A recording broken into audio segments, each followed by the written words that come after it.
Bismillahirrahmanirrahim. Assalamualaikum warahmatullahi wabarakatuh. Hai, apa kabar nih kalian semua? Sudah siapkah belajar tentang besaran dan satuan pada hari ini? Oke, sebelumnya kita perkenalan dulu ya. Aku Usi Trianggraini dan temanku. Mela, jadi panggil Kakak Mela, yang itu Kak Usi ya. Oke, Kak Mela, Kak Usi gitu. Ingat ya teman-teman, oke mungkin sebelum kita masuk ke pembelajaran besaran dan satuan, alangkah baiknya kita berdoa terlebih dahulu ya. Berdoa menurut kepercayaan dan agama masing-masing, berdoa dimulai.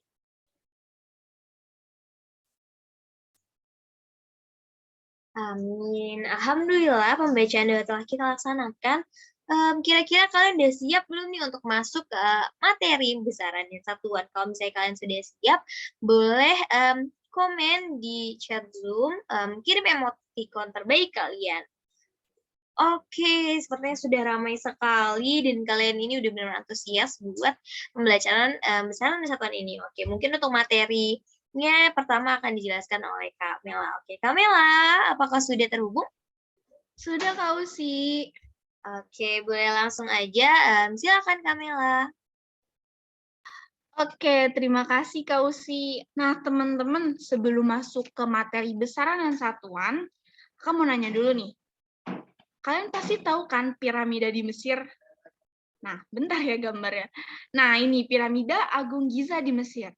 Setelah Kakak research, ini panjangnya, tingginya itu 146 meter. Tapi kalian tahu nggak sih, dahulu bangsa Mesir pada saat bikin piramida ini belum pernah mengenal dengan satuan meter. Nah, kira-kira mereka ngukur pakai apa ya? Ini yang menarik. Coba kalian rentangkan satu tangan kalian seperti ini. Nah, jarak dari ujung siku sampai ke ujung jari itu dinamakan 1 cubit. Cubit ya teman-teman, bukan cubit. Oke? Nah, dahulu bangsa Mesir ini menggunakan 1 cubit ini sebagai satuan panjang mereka. Wah, bisa ya. Padahal 1 cubit masing-masing orang itu pasti berbeda kan? Nah, dahulu Indonesia juga punya satuan sendiri. Kalau cubit dalam bahasa Indonesia itu adalah hasta. Dan ada lagi nih, satuan jengkal. Pasti kalian nggak asing kan? Nah, satuan jengkal ini sendiri, 1 jengkal itu dari ujung jempol sampai ujung kelingking. Ada lagi teman-teman, yaitu 1 depa. Kalau depa itu adalah jarak dari ujung tangan kanan ke ujung tangan kiri. Di rentangan ya. Nah, beda lagi nih kalau di Inggris pada abad ke-12. Ada yang namanya 1 yard, yaitu jarak dari ujung hidung sampai ke ibu jari saat direntangkan. Nah, lagi-lagi dari anggota tubuh. Tadi kakak sudah sempat mention kalau masing-masing anggota tubuh orang itu kan pasti berbeda-beda ya. Nah, karena susah buat nyamain panjang suatu benda, kalau pakai satuan seperti yard, cubit, hasta, jengkal, lahirlah Satuan Internasional atau yang biasa disebut SI. SI ini telah disetujui oleh berbagai negara di belahan dunia. Sekarang kita masuk ke besaran fisika. Sebenarnya apa sih besaran fisika itu? Nah, besaran fisika adalah segala sesuatu yang dalam hal ini berkaitan dengan pengukuran fisika yang dapat diukur dan dinyatakan dengan angka. Nah, itu besaran. Satuan itu apa sih? Nah, kalau besaran itu kan sesuatu yang dapat diukur ya. Kalau satuan itu pembanding dalam pengukuran. Contohnya, Gilang mengukur meja yang panjangnya 100 cm. Nah, panjang ini masuk ke dalam besaran dan sentimeter ini sebagai pembanding pengukuran, yaitu satuan. Sebagai satuan. Contoh lagi. Bima mengangkat 1 kotak dengan massa 1 kilogram. Nah, massa ini masuk ke dalam besaran dan kilogram masuk ke satuan. Nah, besaran fisis ini dibagi menjadi dua, teman-teman. Ada besaran pokok dan besaran turunan. Besaran pokok itu adalah besaran yang satuannya didefinisikan atau telah ditetapkan dalam satuan internasional. Contohnya ada jumlah zat, suhu, massa. Dan besaran pokok ini ada 7 ya, teman-teman. Nanti untuk lebih lanjutnya akan dijelaskan dalam slide selanjutnya. Lalu yang kedua ada besaran turunan. Kenapa sih disebut besaran turunan? Nah, karena besaran ini satuannya diturunkan dari satuan besaran pokok. Atau contohnya nih, ini besaran yang biasa kita ukur gitu dalam sehari-hari. Contohnya, luas kamar kita gitu. Dan juga volume air di dalam gelas. Nah, contohnya, udah tertera ya contohnya kayak luas, volume, dan kecepatan. Lalu kita masuk ke besaran pokok itu sendiri ya, teman-teman. Untuk panjang, itu memiliki satuan meter, dan lambang satuan itu adalah M kecil. Dan panjang memiliki dimensi L kapital, atau L besar. Oke? Yang kedua itu ada massa. Massa memiliki satuan kilogram. Lambang satuan dari kilogram adalah kg. Dan massa memiliki dimensi itu M kapital, atau M besar. Nah, untuk yang besaran pokok waktu selanjutnya, itu waktu memiliki satuan second. Lambang satuannya adalah S kecil ya, teman-teman. Dan dimensinya itu adalah T besar.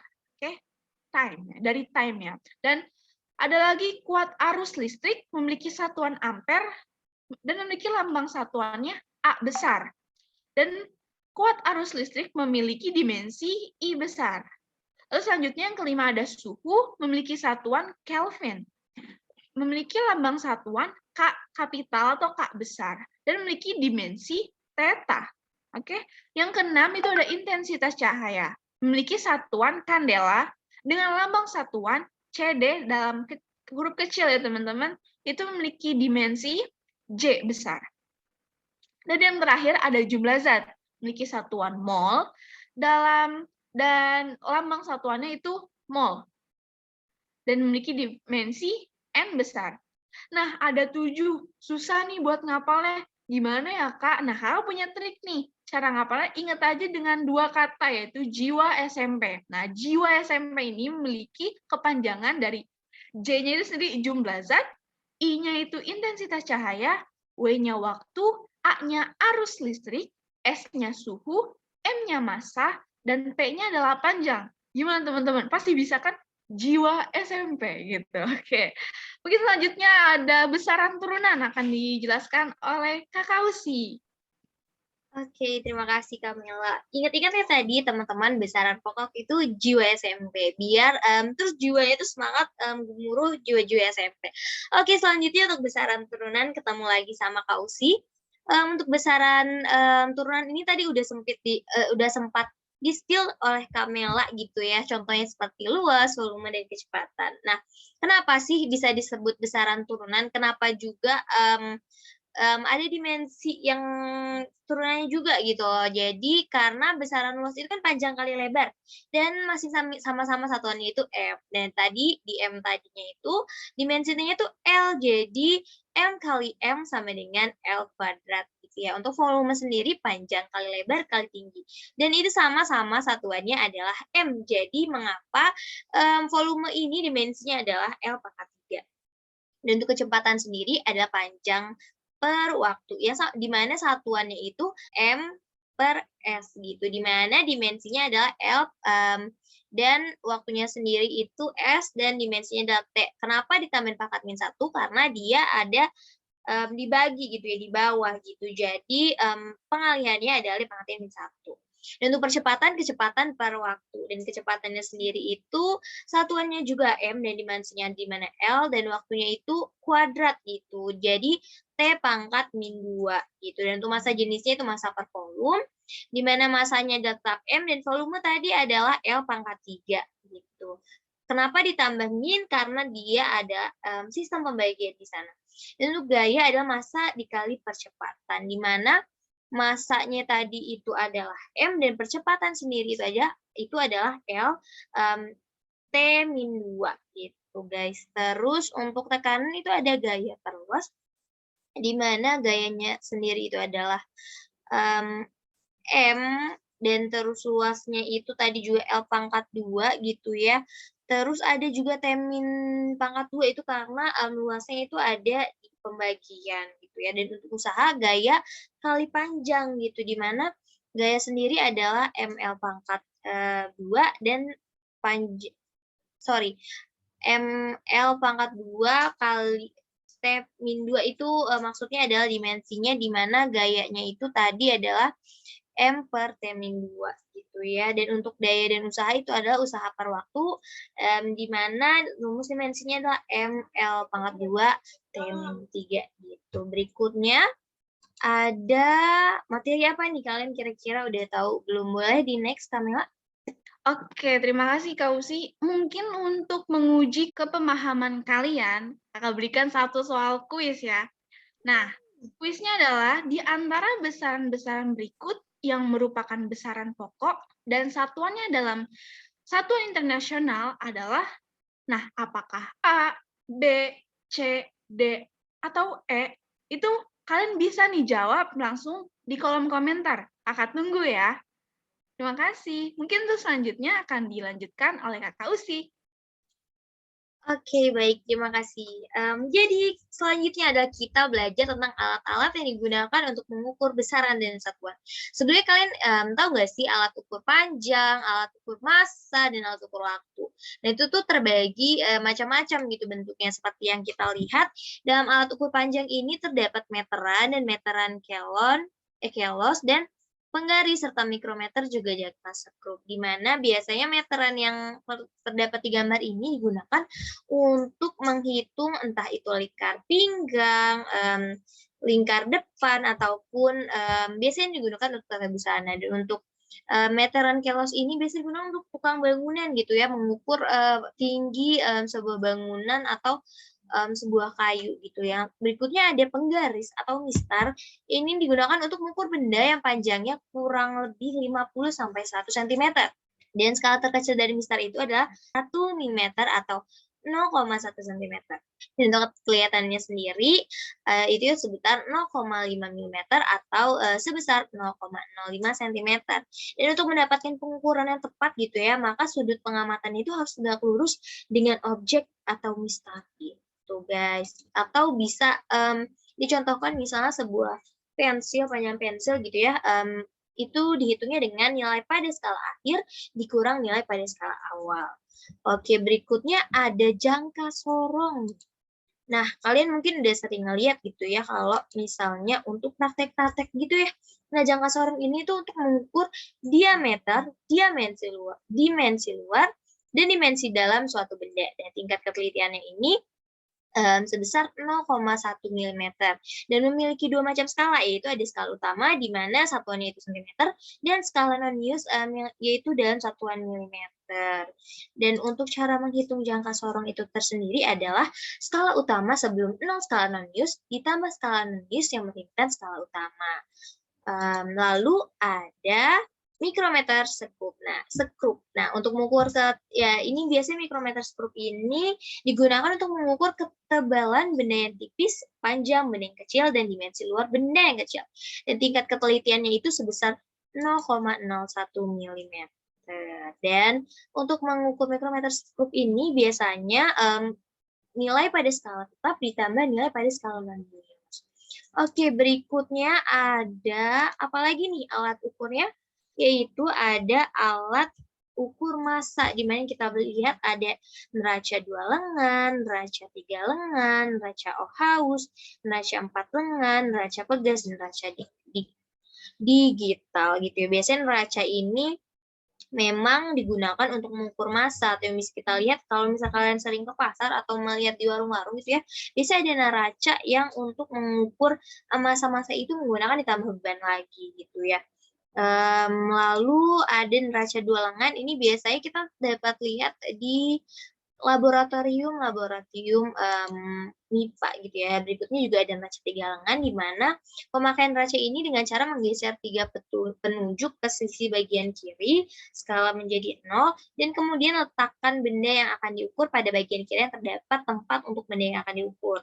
Lalu geser ketiga penunjuk ke kanan hingga muncul keseimbangan dan hasil pengukuran dapat diketahui. Oke, buat neraca digital ini konsepnya sama, tinggal menaruh bendanya di atas tempat yang sudah disediakan untuk mengukur, dan pada saat nanti sudah ditaruh ditempatkan di sana, otomatis angkanya akan muncul gitu.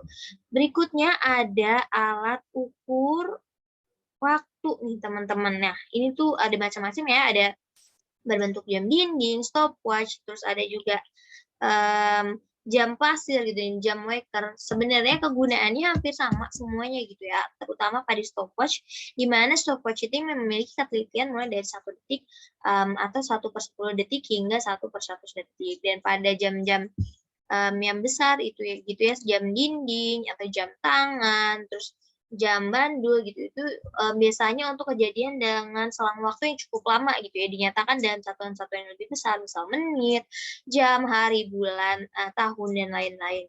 Dan untuk kejadian yang cepat sekali biasanya digunakan satuan millisecond atau dan microsecond gitu ya. Dan untuk jam pasir ini tersendiri ya, sekarang itu sudah jarang digunakan karena tingkat keakuratannya itu tidak dapat diketahui bentuk hasilnya itu berapa gitu. Jadi biasanya hanya untuk hiasan aja untuk saat ini gitu, atau jadikan barang-barang asing. Oke, mungkin untuk slide selanjutnya itu ada prinsip-prinsip dasar pengukuran. Nah, ini dia. Nah, biasanya di saat mengukur itu tuh terjadi beberapa kesalahan, dan ini kenapa kita harus mempelajari nih agar tidak terulang gitu kesalahannya. Yang pertama itu ada kesalahan umum, biasanya kebanyakan kesalahan ini disebabkan oleh manusia, karena adanya keterbatasan manusia bisa berupa kecerobohan gitu ya. Nah, kesalahan umum ini biasanya kesalahan pembacaan alat ukur, lalu penyetelan yang tidak tepat, memakai instrumen yang tidak sesuai, dan kesalahan penafsiran gitu ya. Dan cara mengurangi kesalahan umum ini dengan melakukan pengukuran beberapa kali agar kita memiliki data yang banyak, serta kita bisa menimbang-nimbang kira-kira angka yang mendekati itu mana. Dan lalu ada pengamatan yang dilakukan oleh beberapa orang agar tingkat kebenarannya itu bisa mendekati, dan kalibrasi alat ukur sebelum digunakan, lalu lakukan pengukuran secermat mungkin. Berikutnya ada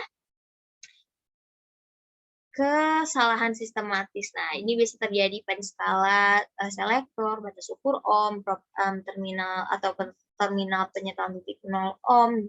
Ya, dan ini disebabkan oleh kekurangan pada instrumen gitu ya.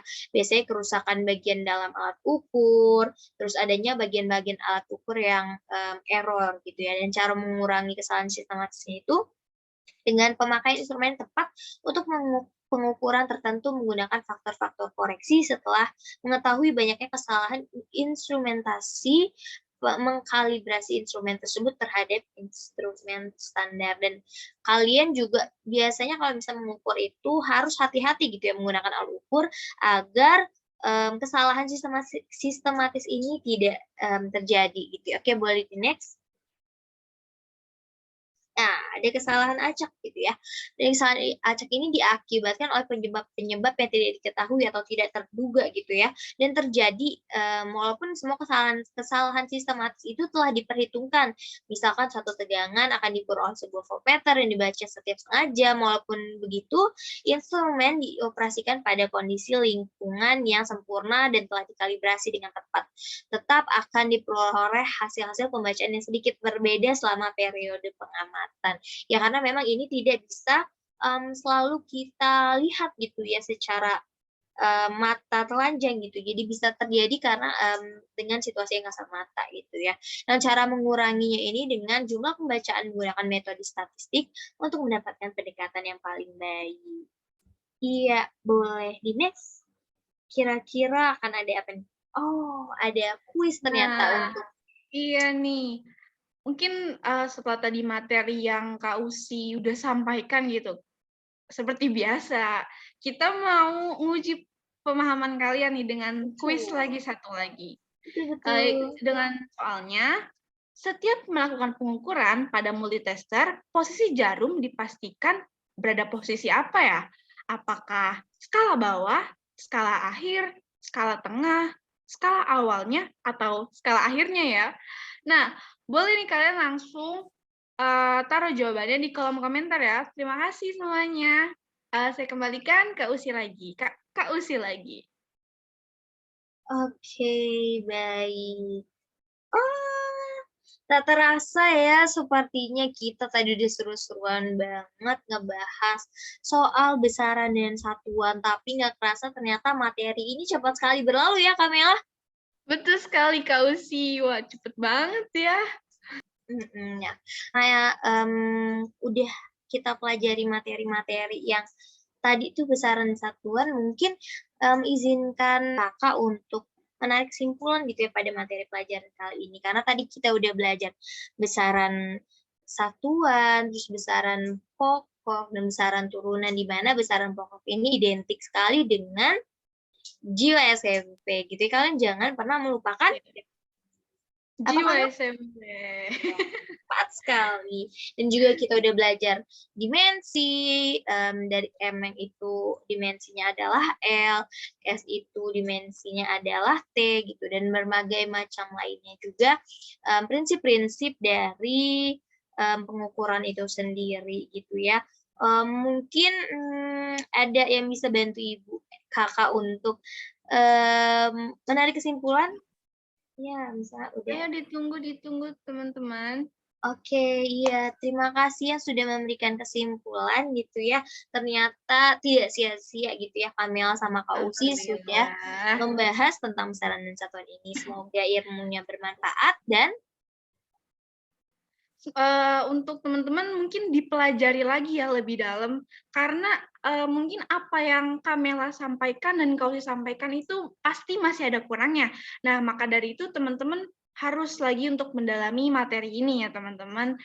betul Oke. sekali. Oke, mungkin kurang lebihnya mohon maaf, Kak Usi dan Kamela pamit undur diri. Terima kasih. Assalamualaikum Assalamualaikum warahmatullahi warahmatullahi wabarakatuh. wabarakatuh. Dadah. Terima kasih teman-teman. Sampai jumpa di materi selanjutnya. Bye-bye. Oke, dadah.